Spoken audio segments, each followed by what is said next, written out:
Want to welcome you to the Goblin Grenade Podcast. My name is Dahmer, and we're going to talk about where exactly was I? If you're not familiar, this is a podcast where I talk about Magic the Gathering, video games, nerd culture type of stuff, mainly focused on Magic the Gathering. If you're familiar with what the channel was,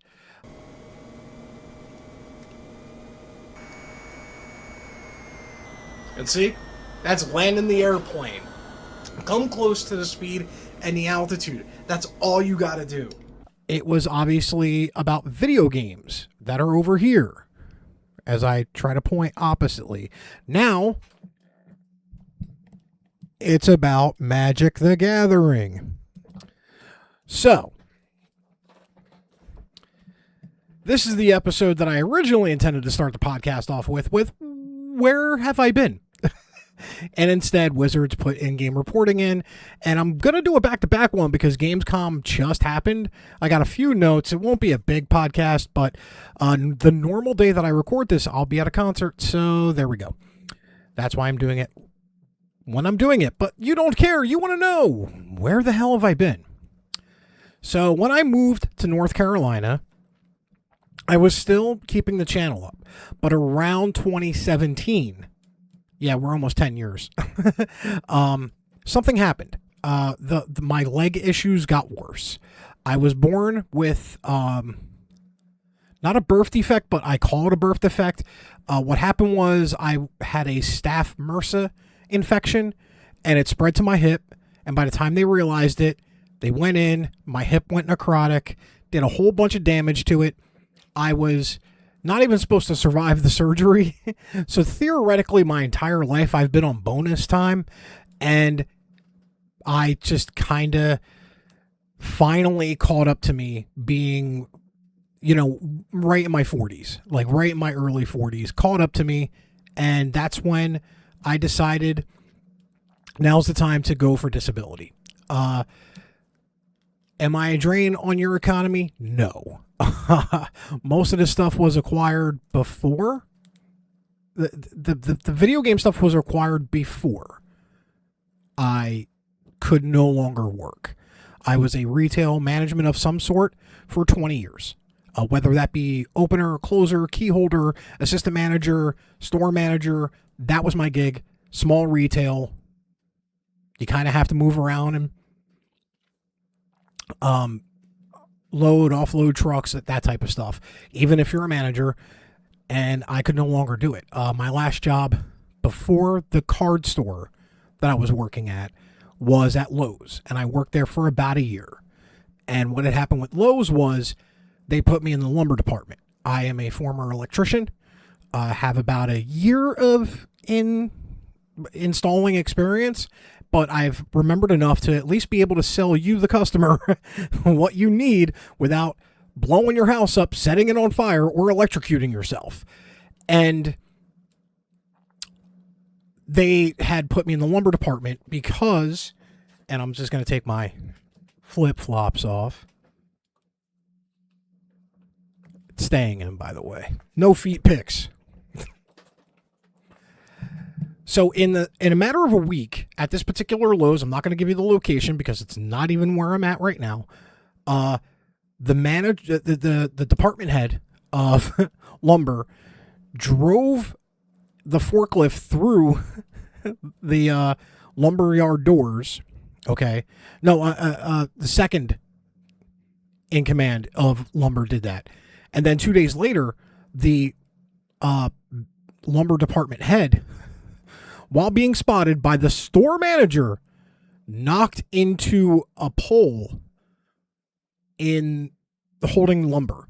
So, and didn't even notice, which is a severe violation. So in a matter of 3 days, they lost 2 certified forklift drivers. And then I became, against my will, I would want to say, because I warned them, you can only keep me here for a little bit. I have a really bad leg.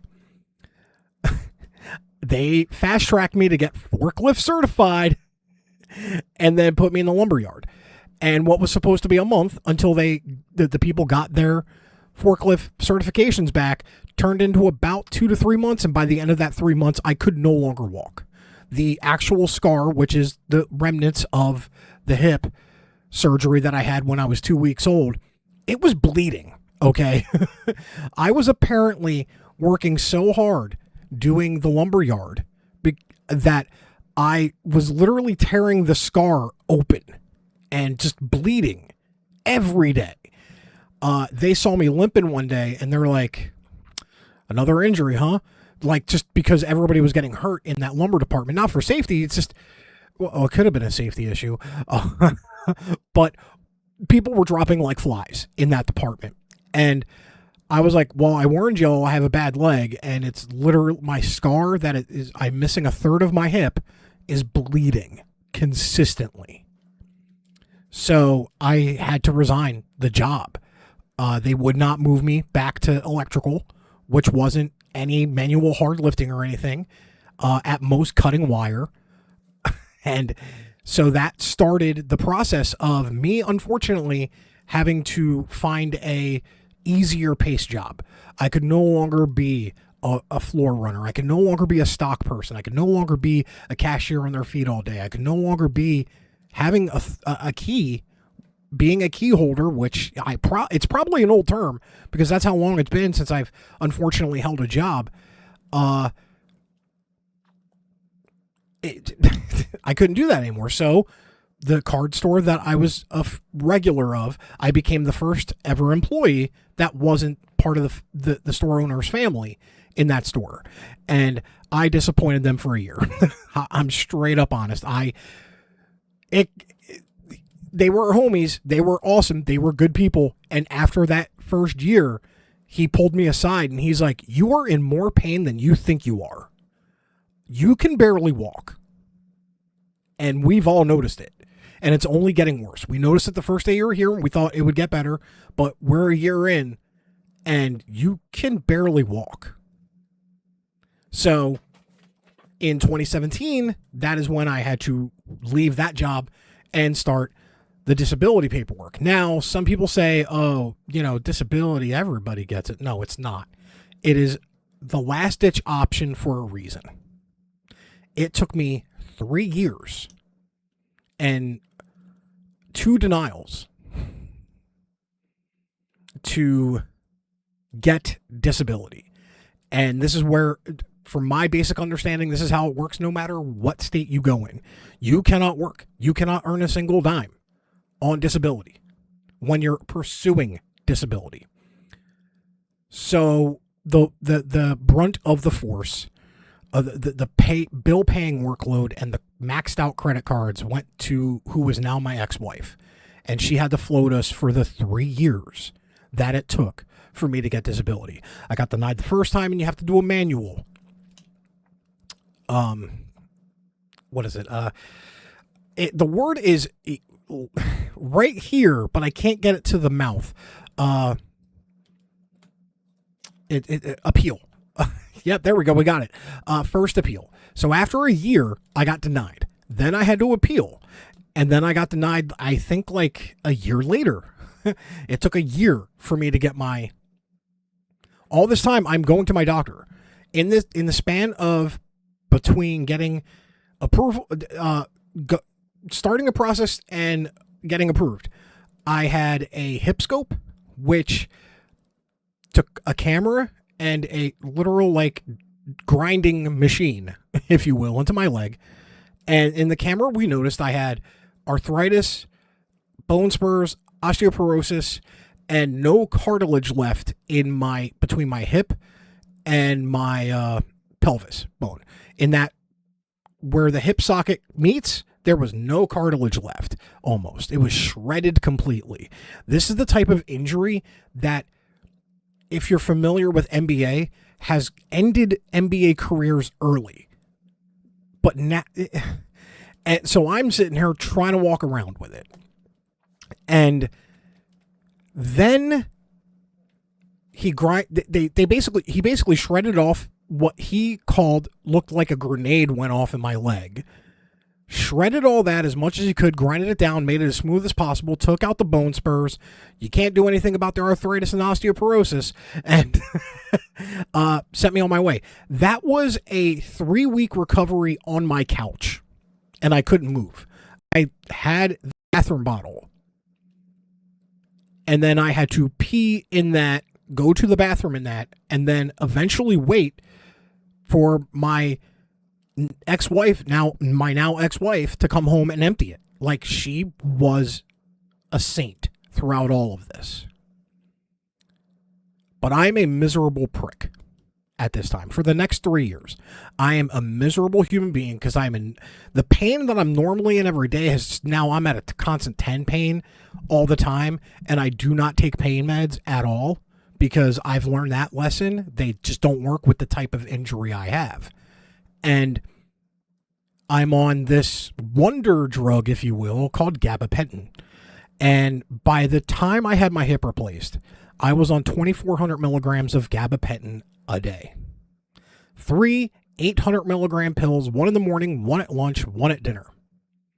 My father, who has had his shoulder replaced twice, is on 800 a day.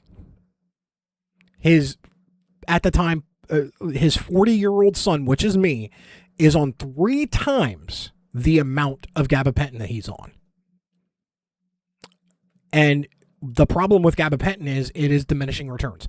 The longer you take it, the more pain you're in, the more you have to increase your dosage.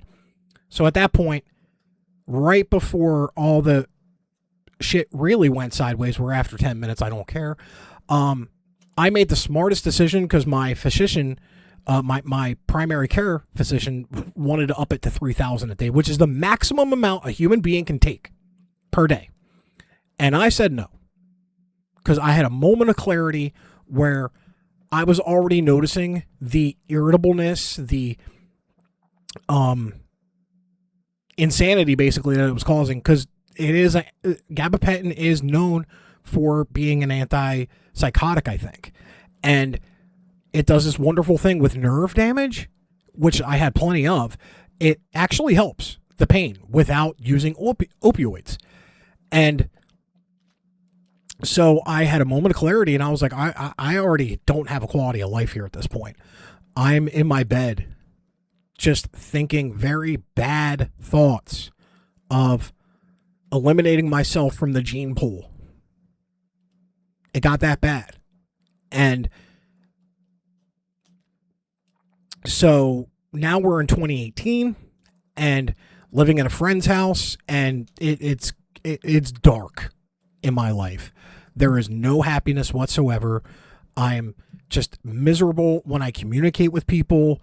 It's either kind of friendly because I'm in pain, or I'm just being verbally abusive to my environment. I have to admit it. I was verbally abusive to people around me and my environment. And that's something that I dealt with too. Then 2019 happens. We move into a new apartment. I finally get accepted disability. And what happens when when you get accepted finally, and I got 100% disability with the judge who preceded my case, because you have to hire an attorney after your first appeal. So the third round, you have to get an attorney. It's the only way, and they wouldn't let you hire an attorney, I think, at first. Now, most reputable attorneys that deal with disability will not take payment unless they win. Let that be a lesson if you're unfortunately in pursuing disability. I'm very serious. It is a last-ditch effort. So, the judge basically said the state of North Carolina did me a disservice by not accepting my disability from the jump. Kind of ripped North Carolina disability services a little bit in his judgment. Basically said, I'm granting me 100% disability from post date of the day you put the application in.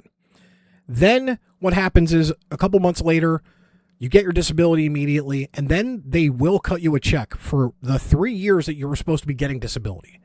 especially me. Sometimes they may judge, hey, from this moment on, you get disability. Or most of the time, it's from the second you applied for disability, you will get a check cut that your attorney will then take a percentage of, usually about 25%, and it is worth it to get the attorney. I'm very serious, because they know all the ins and outs.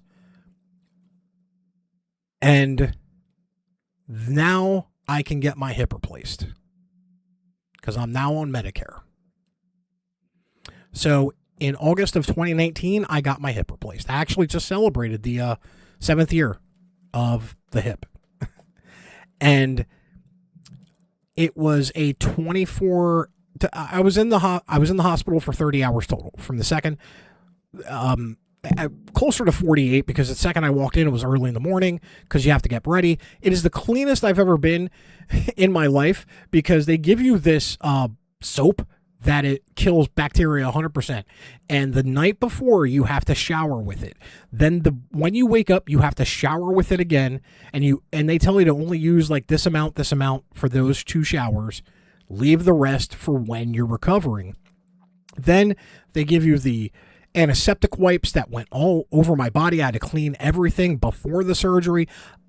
I was the cleanest I've ever been in my life.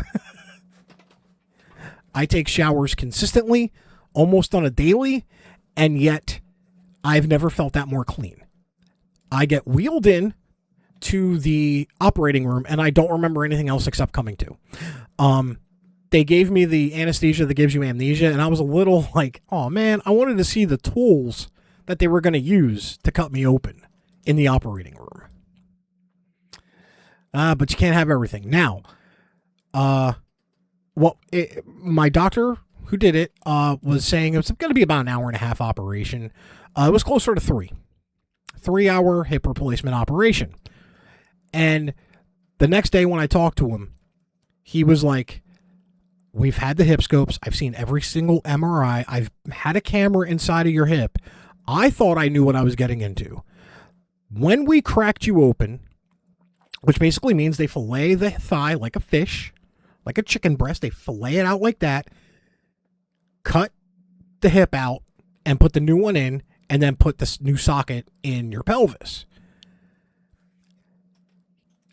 My doctor was like, I saw your hip, and I was like, how did you walk in here yesterday? Because medically speaking, you should not have been able to walk. Because not only did the bone spurs come back in like a year and a half, the arthritis got worse, the osteoporosis got worse, the cartilage was completely gone. So I'm bone on bone, which is not a good thing. Like, here's my hip socket, here's my hip joint, and I'm just bone on bone. There is no cushion like there's supposed to be, This is like, there was none of that.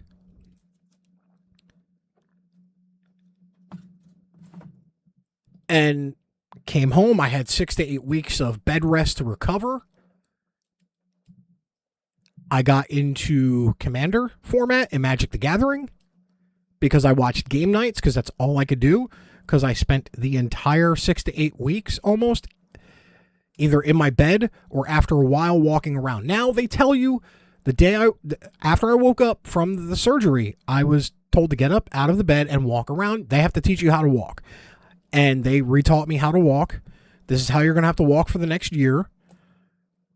Hopefully you will remember after a year to continue walking like this. And to get up and walk around, to use that leg to get it healed. Now, after that time, after the 6 to 8 weeks healing, is when me and my now ex-wife talked about getting a divorce. And the check that I had gotten cut, as I talked to a few minutes prior, most of that went to pay off the credit card bills. We paid off all the credit card bills. She got to go to Vegas to have like the cool off, getting away from me. It's finally over. I don't have to be concerned about bringing in 100% of the money. and my check paid off every single credit card that was maxed out, which was a lot, unfortunately, because remember, 3 years of a single income, even in North Carolina, it don't work. And then we got divorced. We're still friends. It's an amicable thing. Both sides did things wrong, but I was a miserable prick for the last 3-4 years of that marriage with being in such amount of pain. I can't deny that. I won't ever deny that. So then I'm in the apartment now, and we had just signed a lease too. She moved out. I was there. She was, to her credit, she paid half the rent in the apartment as well, because I wouldn't have been able to do it, because truth be told, you don't get that much money for being on disability.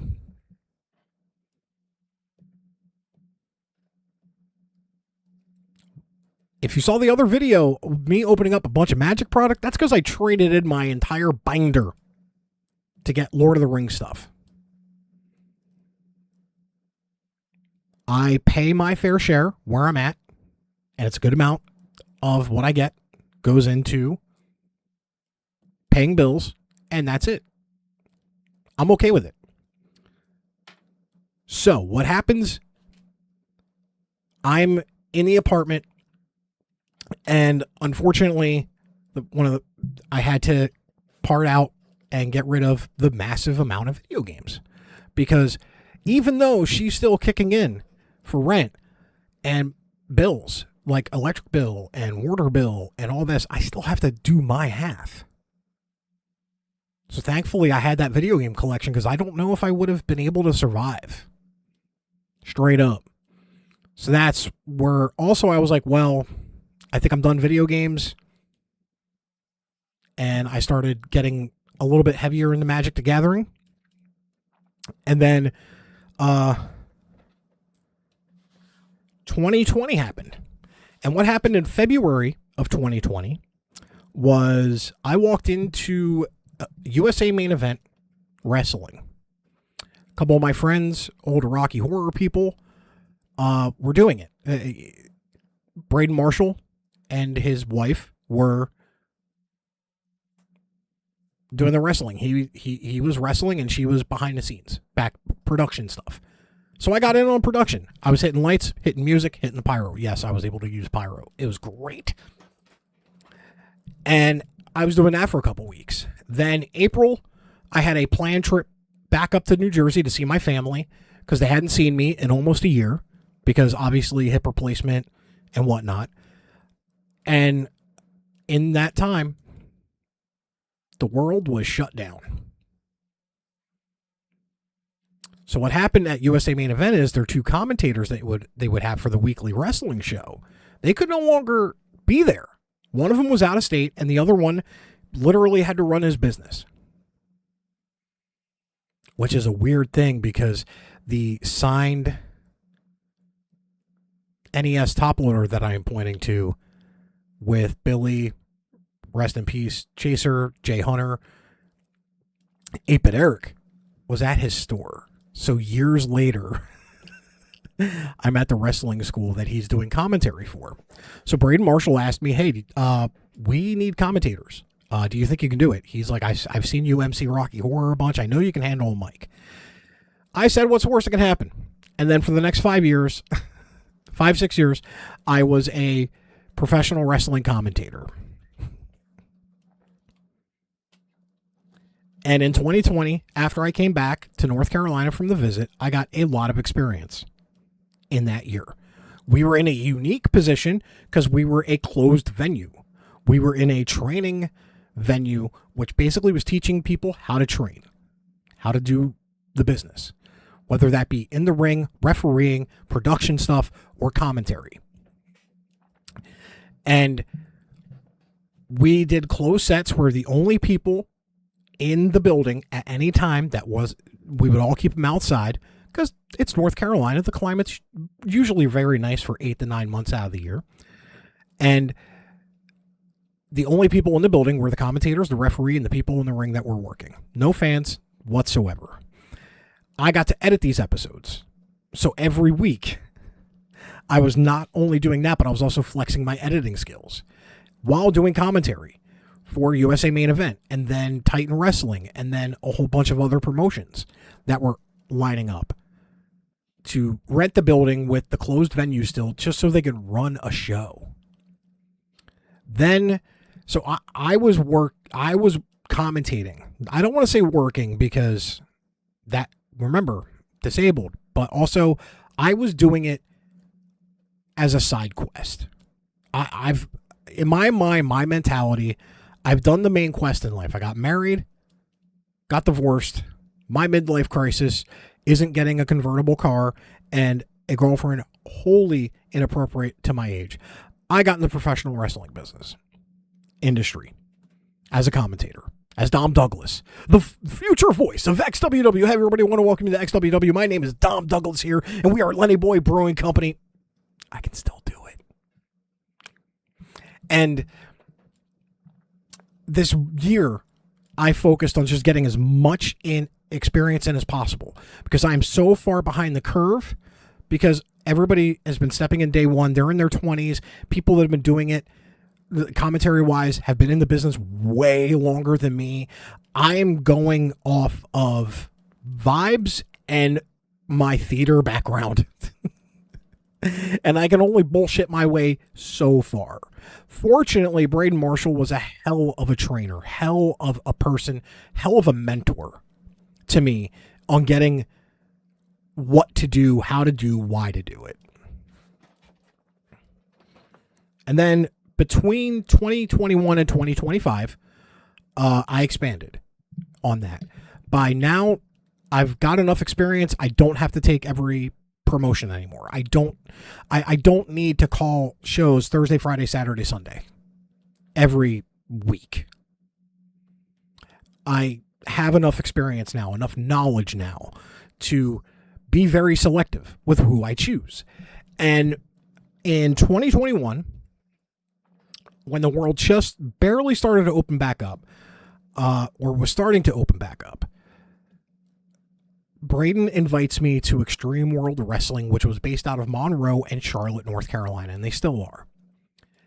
And it was a tryout of sorts. And I'll be honest, the promoter, Manny Mac, who I consider a friend, should have fired me after the fourth show. Should have fired me. I shit the bed so bad because I got awestruck in the sense that we were in the Bojangles Coliseum for the first couple of shows back. And it used to be known as the Charlotte Coliseum. And I am a wrestling fan. And I had been a huge wrestling fan when I was a kid. It was WWE, NWA, AWA, WCW when that became a thing. And I remember AWA and WCW mainly being in that Charlotte arena. So I am in the building that I used to watch as a kid, calling a wrestling show, okay? Awesome memories right there. But I got too starstruck in the moment. But fortunately, Manny kept me around. And me and Braden continued for the rest of the 2021 until I had my eureka moment. And I didn't know I had the eureka moment. He did. He had always wanted me to be a Don West in commentary, which is the voice of the fan. I'm the voice of the person watching the show on the TV or in the seats. But he didn't want to tell me this. He wanted me to put my own pieces together because that's going to make way more sense and I will have figured it out. And eventually I figured it out. We did a show, put the headset off, and normally I'm my biggest critic, okay? After the headset goes off, mind you, I've done it when we were live on Fight TV for a while. I've taken my headset off and go, man, I shit the bed tonight. Or, man, that was a really bad show. And he would look at me and be like, we are still live. I've done that twice, apparently. And we take the headsets off, and I'm about to say, like, man, I was terrible tonight. And he's like, you got it. I'm good with leaving as a commentator and getting back into the ring. He's like, you got it. And I wasn't holding him back from getting into the ring. But to his infinite credit, he was waiting for me to finally get it, to be the Don West, the voice of the fan.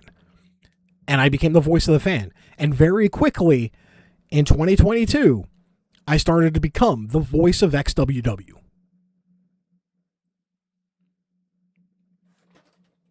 Not a bad gig if you can get it. And I had a lot of fun and a blast, and I was still doing crazy opportunities on top of XWW in that time. I was still doing some stuff with USA Main Event and Titan Wrestling when they were fired up at that time.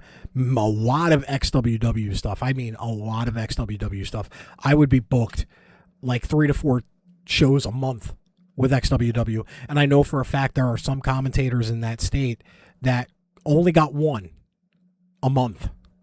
So I'm sitting there feeling very blessed and very lucky to get so much experience and to do so many awesome things. And then I would work with Franco Varga, and first time ever when he was running those shows. And I learned so much from them too. One show, it was Ryzen from AEW at the time. And we got to pick his brain for a couple hours before his flight left out.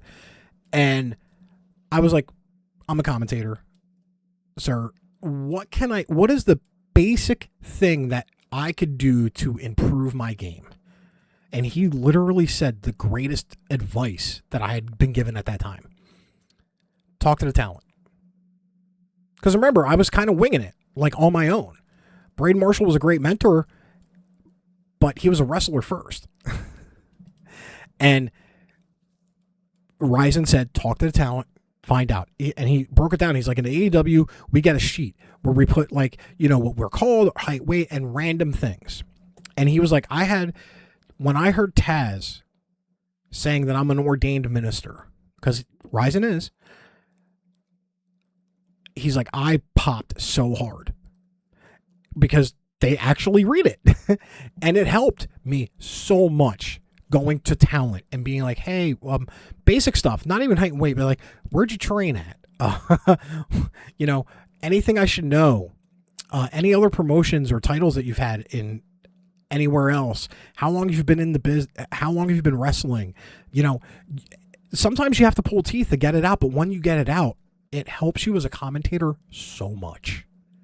Because remember, commentators have about 3 hours of time to fill. And we can't be silent unless it's a super important moment or there's like talking segments going on. We can't fill dead air. And I think it was Eric Bischoff who said the best commentators should be commentating like you're commentating a sporting event to a blind person, a person who can't see. You have to be as vivid in detail as possible. So I'm learning all these things. And first time ever, I loved everything I did with Franco Varga. It was amazing. I had a blast. And I also learned a very valuable lesson too. Sometimes it don't work out. Nothing I did wrong, nothing they did wrong. Sometimes you're just not a fit for the promotion. And you won't find that out until you go for a couple times.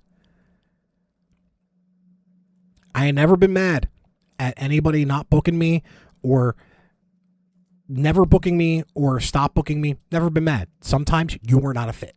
It's okay. They will find the fit eventually. And you will find your fit as well. And XWW was definitely my fit. Along with USA Main Event and Titan when they ran. And then ACCW happened. Apple City Championship Wrestling, based out of Hickory now. Originally Hidden Night. And that is a promotion I was trying to get into for a year.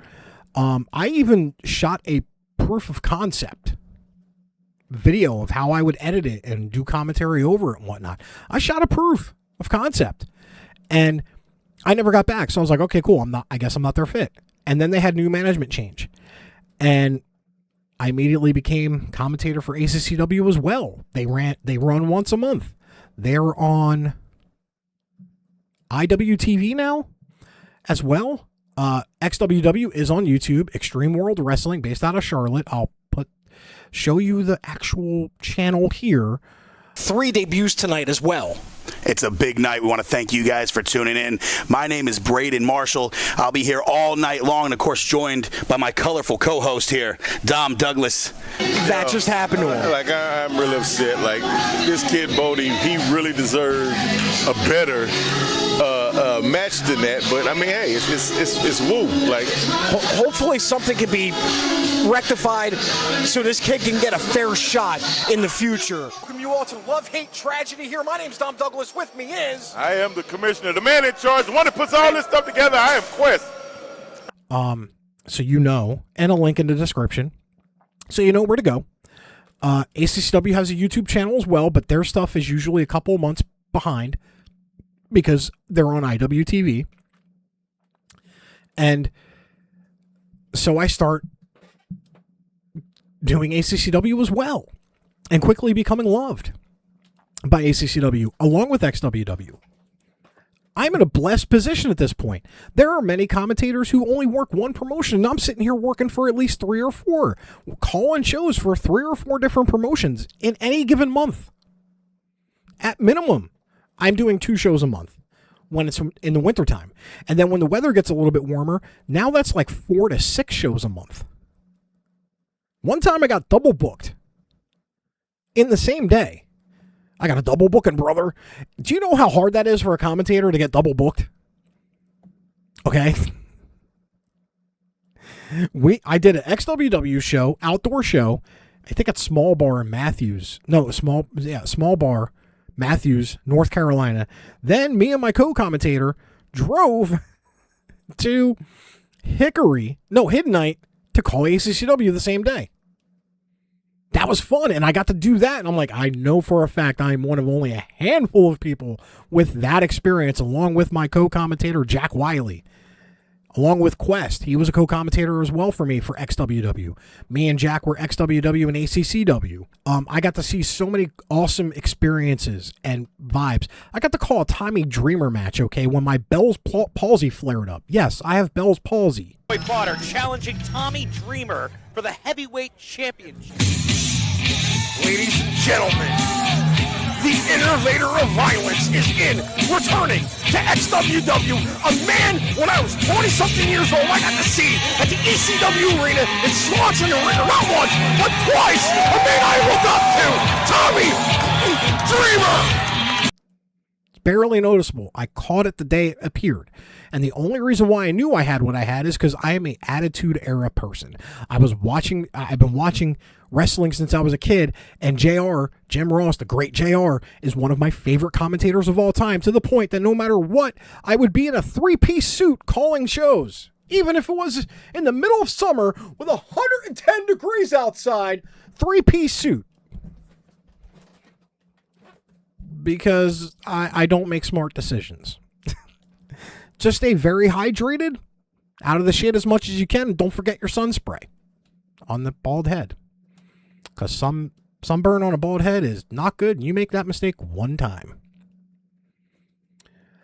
I've got to call a GCW heavyweight title match between Effie and JP Lehman. That was in 2025. Okay? I got to see 3 stages, numerous hardcore matches. I got to call a death match one time. I wish I got to do more because I love death match wrestling, and if you don't and you have a bad opinion about it, then shut the fuck up. Because it is a buffet. If you don't like the shrimp, the pizza rolls might intrigue you. If the pizza rolls don't intrigue you, the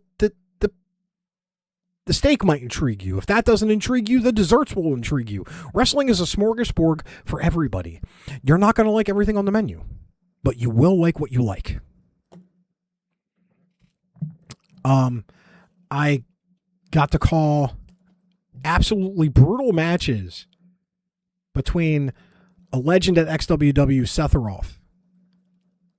I've seen that man put his body through so much shit. Flaming light tubes for one thing. Getting power bombed through a stage when we had the indoor event, when we had the studio, legitimately getting choked out in a dog collar match, and hearing somebody in the crowd yell, "Ref, he's out. Stop the match, he's out." I love that, man. You know, I got to see so many people that are on TV in WWE right now, like Jackson Drake, Shawn Legacy, Javon Evans. I got to call a couple of those kids' matches. Think about that. I got to call Javon Evans matches in 2020 and 2021. That's wild to me. Lucky Ali. Got to call a couple of his matches too. I got to call Alex Hammerstone match. That dude is massive. The craziest moment in my life was Heath Ledger, meeting him for the Heath Slater, I mean. Meeting Heath Slater for the first time and getting some info on him and shaking his hand. And his hand is so big. I got small hands, okay? They used to call me Osh, old small hands, when I was growing up. This man's hand swallowed my entire hand in this handshake. And I was like, it disappeared. I saw my hand disappear. Because I'm 5'7", man.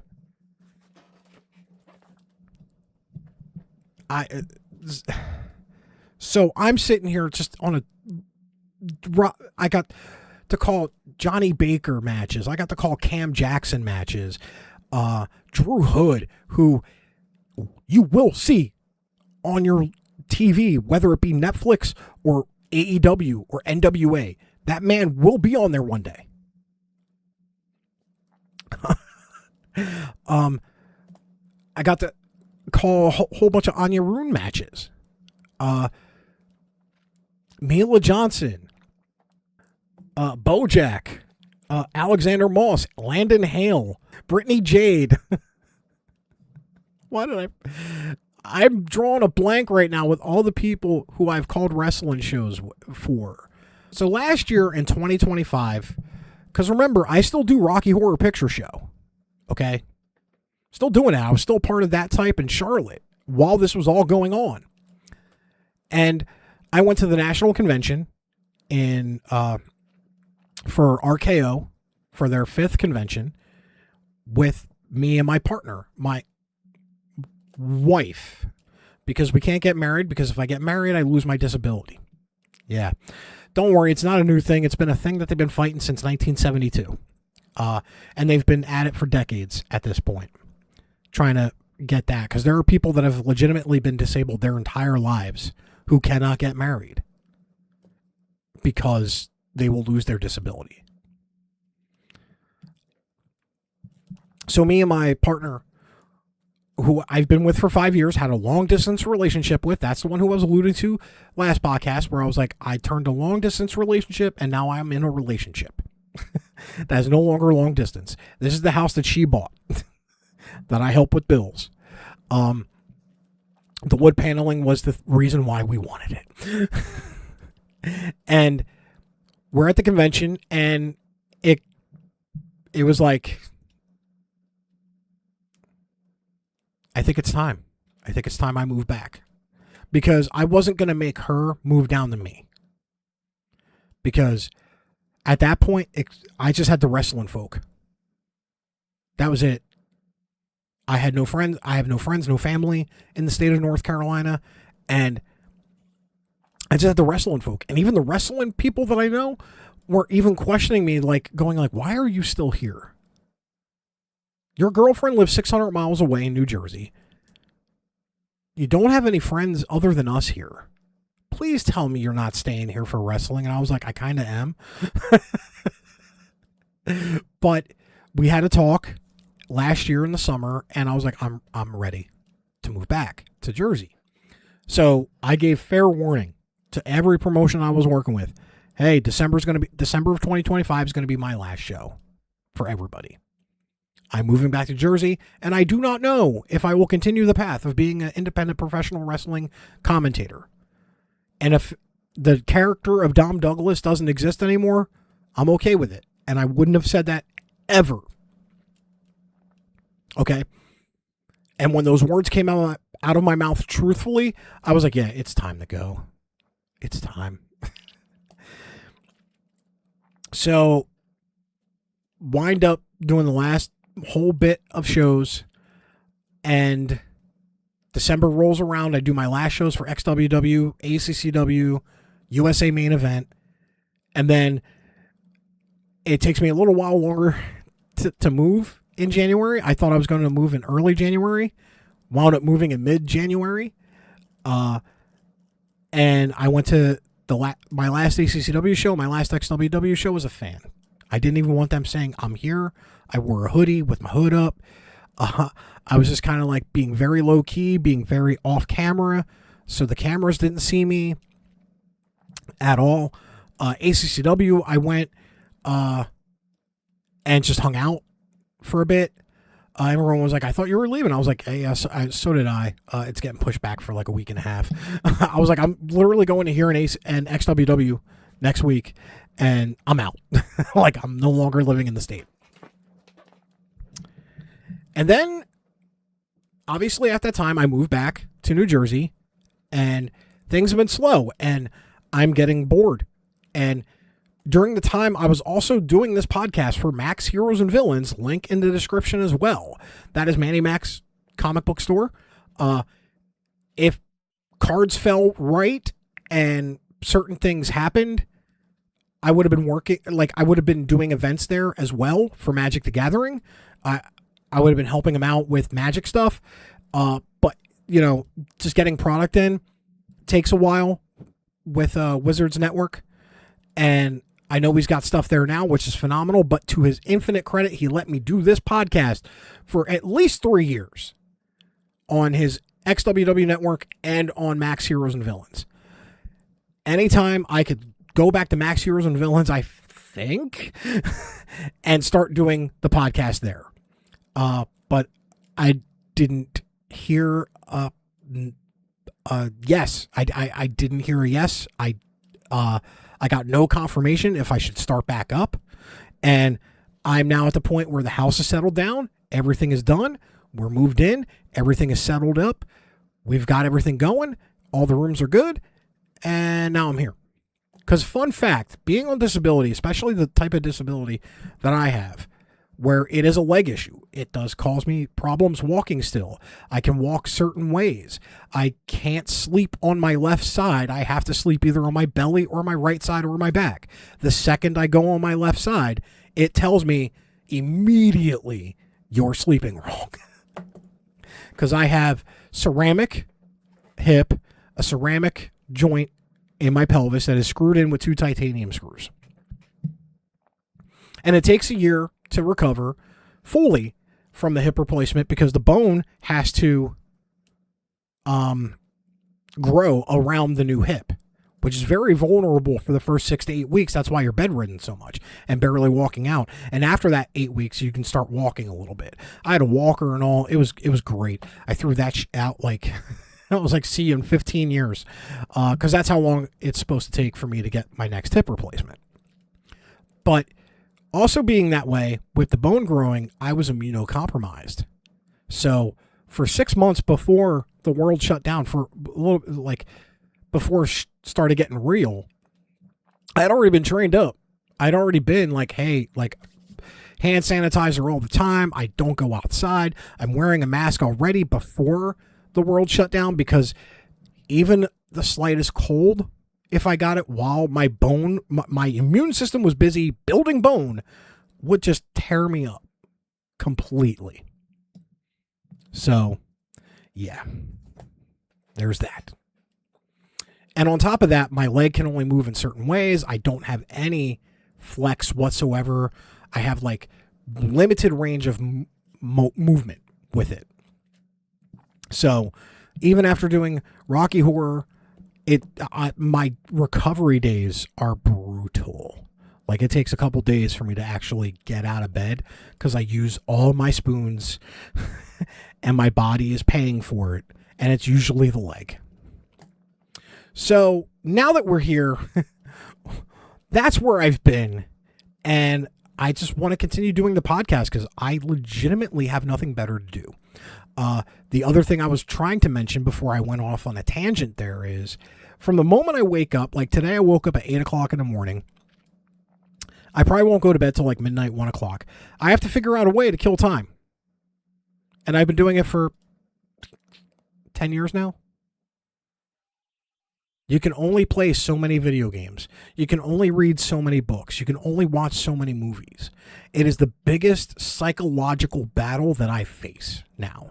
I went to therapy and got my shit fixed. Okay, I recommend therapy to anybody and everybody. Because after my hip got replaced and it started getting better, I went to a therapist. And then when the world shut down, I was calling in the therapist. I spent about a year in therapy. Every 2 weeks. Because I needed to get my shit fixed before I went out into the world for Life 2.0. And that's what I've been calling it ever since I got my hip replaced. Life 2.0. And I'm a much better human being than I am now. Than I was then. And for the people, the friends that I made at that time with my leg deteriorating, I apologize. I wish you could see this version of me instead of that asshole that I want nothing to do with. And thank God that jerk off is no longer here. He gone. I'm not that guy anymore.